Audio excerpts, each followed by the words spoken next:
In this lesson, I want to discuss how the mail merge process works in detail. This includes what happens within Sage CRM and how the document is created.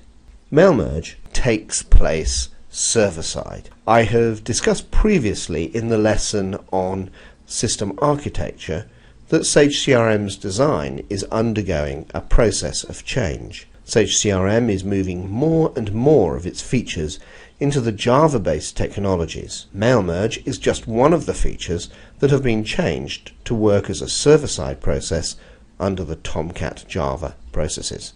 Whether the server-side mail merge uses an HTML template or a Word template, the data for the mail merge needs to be drawn from an underlying view. The view will change according to the context in which the mail merge is initiated. The mail merge templates are stored in the administration area, and here you can see administration, email and documents, document template, and as I mentioned, the merge now supports two types of templates for the merge process. So we either can work with classic Sage CRM Word templates, or we can work with HTML templates. The focus is very much on the HTML templates, and these can be saved as files before uploaded into the document templates areas. And the HTML extensions that are allowed are HTML or HTM. You'll find that when you come to saving templates for quotes and orders, these must be saved as being of the correct type.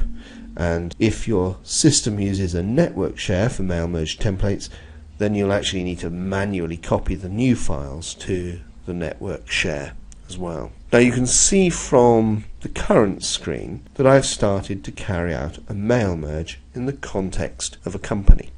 Where you create the mail merge is an important consideration. I started the mail merge to create a PDF file, and all users can create their own private template. So it doesn't matter how you approach this or which entity you're in the context of which, all users can create their own private templates.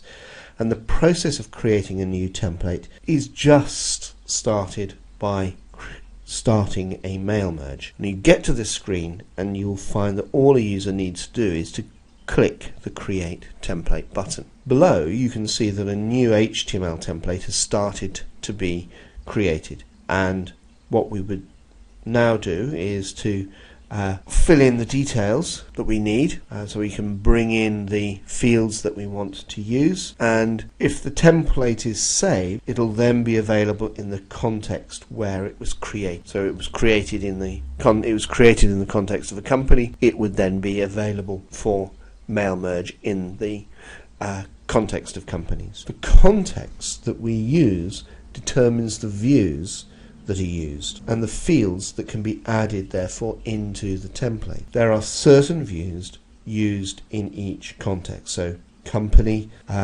would use the mail merge view vmail merge company. In the context of person, vmail merge.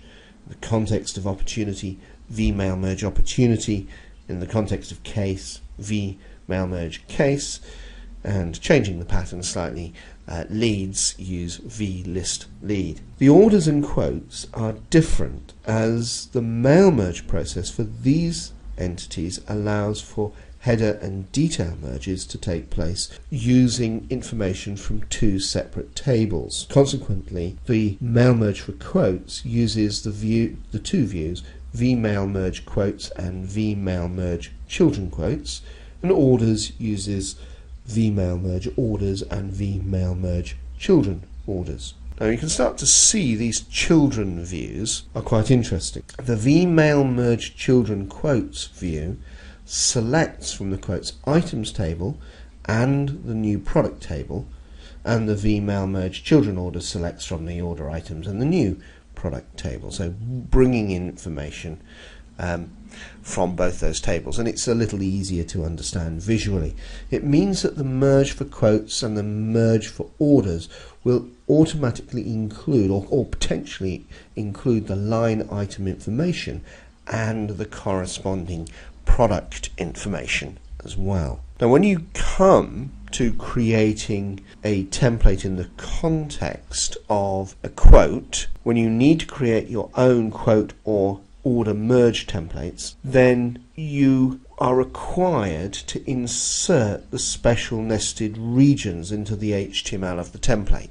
Now, this insert nested region only appears on the mail merge template creation screen when you start the merge and originate it in the context of quotes or orders. So you don't see this insert nested region for the context of other entities. Now, when you do click on the insert nested region button, then special tags are dropped into the document. It's strongly recommended that you change the way in which the tags are used so that you include the child information from the order items or the quote items within the structure of a table. And you should include the CID, the currency ID field, next to each currency field. So in here you can see that I've used the currency ID field next to the quoted price, as this will ensure the correct formatting of the currency information.